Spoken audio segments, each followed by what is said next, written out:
Today I'll be giving you a tour of how I use Notion for my content creation, whether for a YouTube video or newsletter piece. I created this system to create content faster with less effort. So I'll start from the perspective of setting up this content system for the first time and also how I would use this system daily. This home page is where you can access all your different pages and jump into any of these pages from the sidebar. The first thing I will do is go to this page called Platforms. On this page is where I can see the different platforms where I publish my content, such as TikTok, YouTube, Instagram, and my newsletter. I will add a new platform, that is Twitter, as an example. You will see a template called New Platform, and clicking on it will generate the database layout I created beforehand. The helpful trick here is to set a default template for your databases. In doing so, you will save an additional click as it will apply that template to every newly created page. For this new platform Twitter, I can add a URL to the platform or my profile page to easily click and open it in my browser. You can also add further descriptions or a gallery cover for this platform. The next step is planning the topics you want to create content for.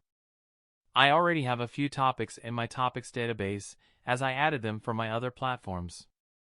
I will add a few of these topics and create a new one with no code.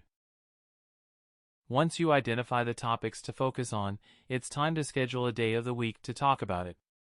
By filling up your posting schedule, you can quickly know what content to create for each week and keep your content focused on targeting the right audience.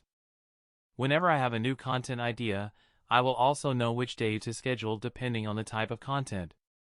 And in this case, since I usually talk about productivity on Monday, I can drag and drop a Monday on the calendar to schedule as the published date. On this page, you can also relate the tools you use to create content for this platform. While this is optional, keeping track of your tech stack and accessing them with a click is helpful. The final part of setting up your new content platform is adding key results or tracking your social media metrics like your followers. There is also a nice progress bar to visualize your progress. If you like to see these other properties, like tools or key results, on the front, you can update to show these properties as a page section. And you can see how you can also toggle to show properties you like to see, such as the progress bar. This is the flexibility of this Notion template, where you can make the page useful and specific for your use case. Moving on, we will talk about the inbox page. The inbox page is where you quickly dump new ideas, inspiration, or people to keep in touch. The first time setting up your content inbox, you will need to hit the plus icon to add the different platforms. You can easily create new content ideas under the respective platform column. I will add a new content idea under Twitter as an example. This brings me to introduce templates for your content.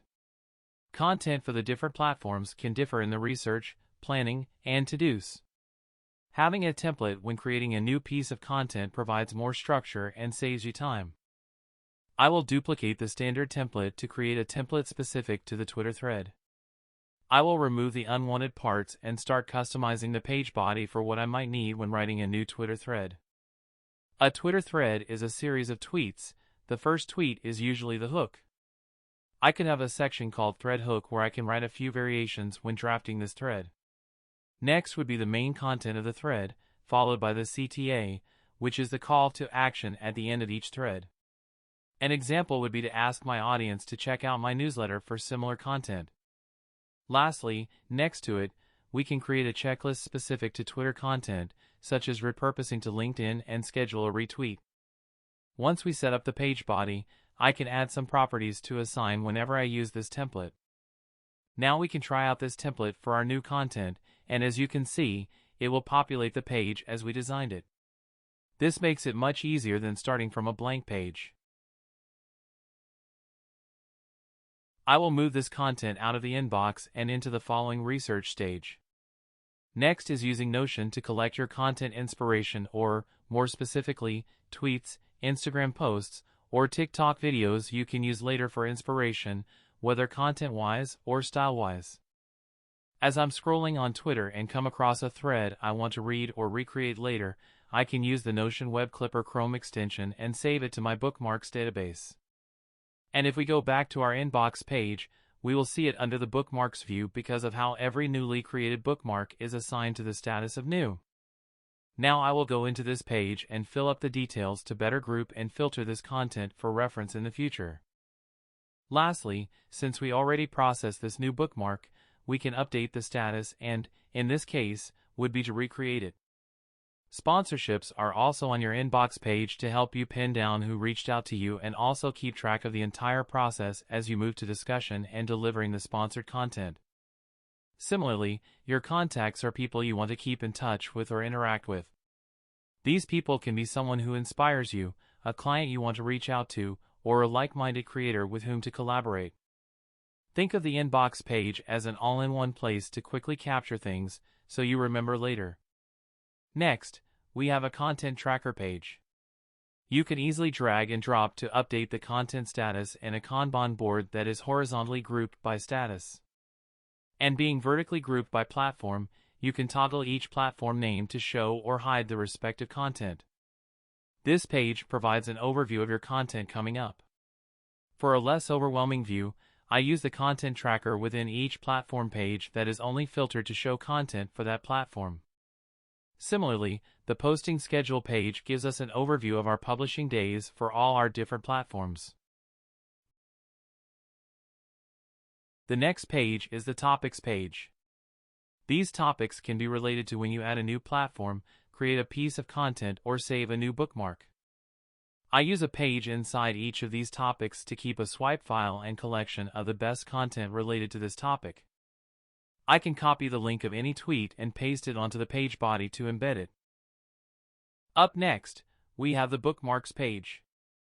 On this page, we first have a board view of the type of content we saved into the database.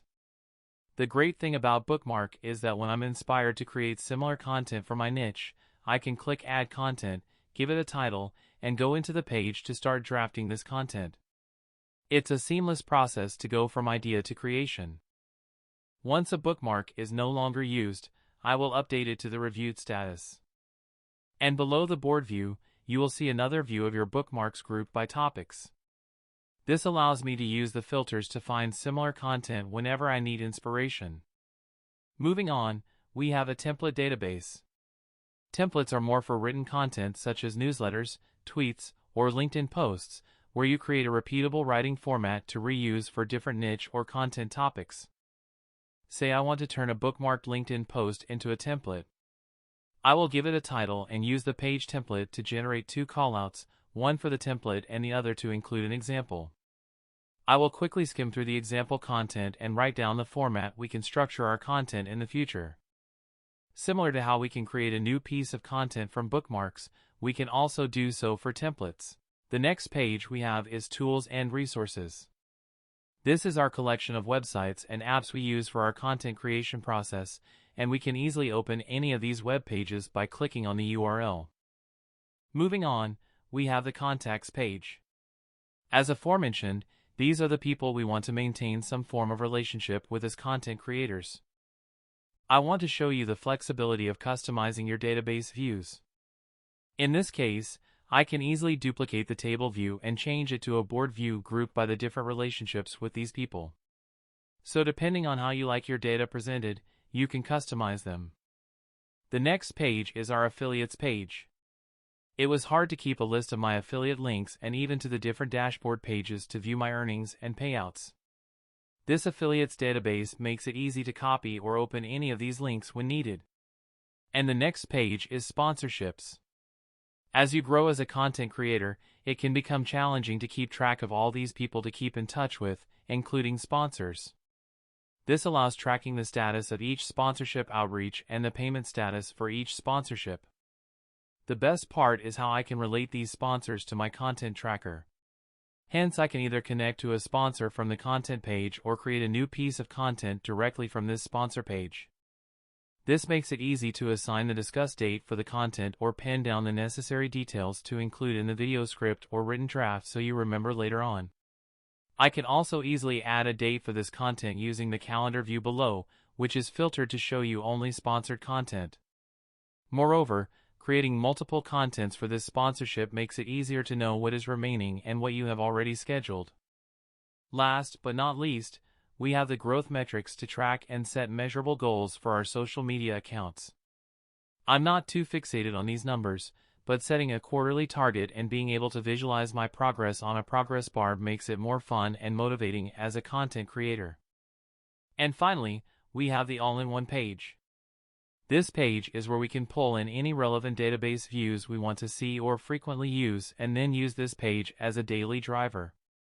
You can easily copy any view from other pages and paste it anywhere on your all-in-one dashboard page to recreate the same view. Every creator workflow is different, and having this page allows one to create a structure and layout that works best for them. And there we have it, our content system in Notion. Thanks for joining us, and I hope you can see how powerful Notion can be once you have everything set up.